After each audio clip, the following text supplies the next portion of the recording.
आप सभी को मेरा नमस्कार। आइए आज हम आपको ले चलते हैं मानव सभ्यता के विकास की अद्भुत कहानी की ओर। कल्पना कीजिए, आज से लगभग 3 लाख वर्ष पूर्व पृथ्वी पर एक ऐसा जीव रहता था जो न तो सबसे अधिक शक्तिशाली था, न सबसे तेज था और न ही सबसे बड़ा था। फिर भी आज पूरी पृथ्वी पर शासन कर रहा है। वह जीव है मनुष्य। लेकिन आखिर ऐसा क्या हुआ कि एक साधारण प्रजाति पूरी दुनिया की सबसे प्रभावशाली शक्ति बन गई? इस प्रश्न का उत्तर हमें मानव इतिहास की कुछ महत्वपूर्ण पुस्तकों के अवलोकन से मिलता है।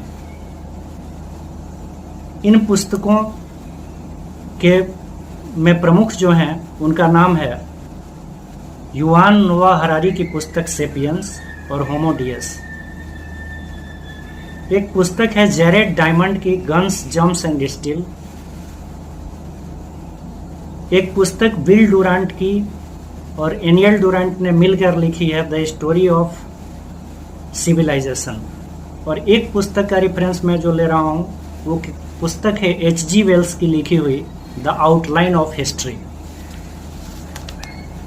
आइए इन पुस्तकों के आधार पर मानव सभ्यता की पूरी यात्रा को सरल भाषा में समझते हैं। लगभग 3 लाख वर्ष पहले अफ्रीका में होमो सेपियंस का जन्म हुआ। उस समय पृथ्वी पर कई मानव प्रजातियां थीं, लेकिन धीरे धीरे केवल होमो सेपियंस ही जीवित बच पाया। जानते हैं इसका सबसे बड़ा कारण क्या है? इसका सबसे बड़ा कारण है मनुष्य में होमो सेपियंस के अंदर कॉग्निटिव रिवोल्यूशन का होना, संज्ञानात्मक क्रांति।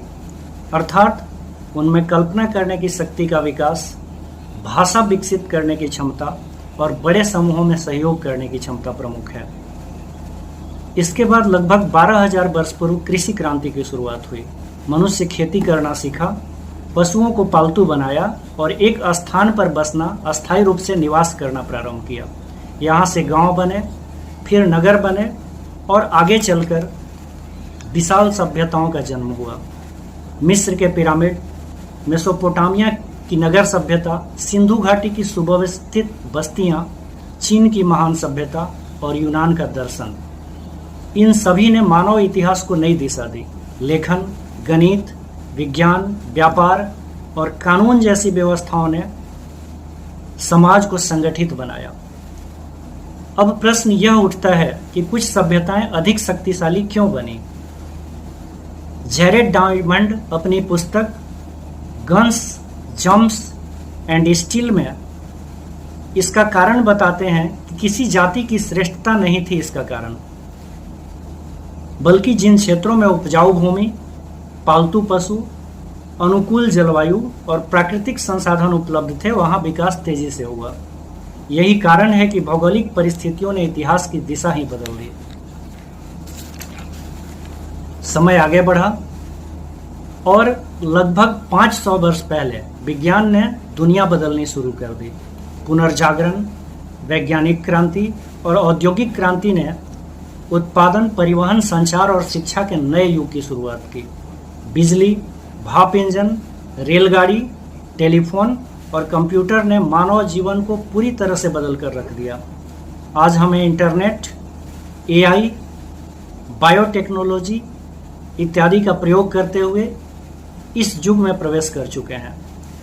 युवाल नोआ हरारी अपनी पुस्तक होमो डियस में चेतावनी देते हुए कहते हैं कि भविष्य में मशीनें कई ऐसे कार्य कर सकती हैं जिन्हें आज केवल मनुष्य ही कर पा रहा है।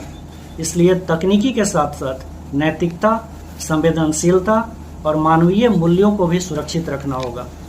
इतिहास हमें यह भी सिखाता है कि प्रत्येक महान सभ्यता तब तक महान बनी रहती है जब तक वह ज्ञान, न्याय, सहिष्णुता और नवाचार को अपनाती है। जब अहंकार, असमानता और संघर्ष बढ़ते हैं तब सभ्यताएं कमजोर होने लगती हैं। इन पुस्तकों का सबसे बड़ा संदेश यही है कि मानव सभ्यता का निर्माण तलवार से नहीं बल्कि ज्ञान, सहयोग, जिज्ञासा, विज्ञान और निरंतर सीखने की इच्छा से हुआ है। यदि हमें भविष्य को बेहतर बनाना है तो हमें अपने अतीत को समझना होगा। इतिहास केवल बीते समय की कहानी नहीं है बल्कि आने वाले कल का मार्गदर्शक भी है।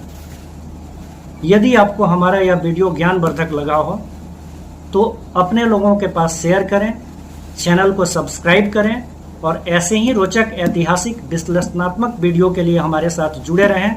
धन्यवाद। मिलते हैं अगली वीडियो में।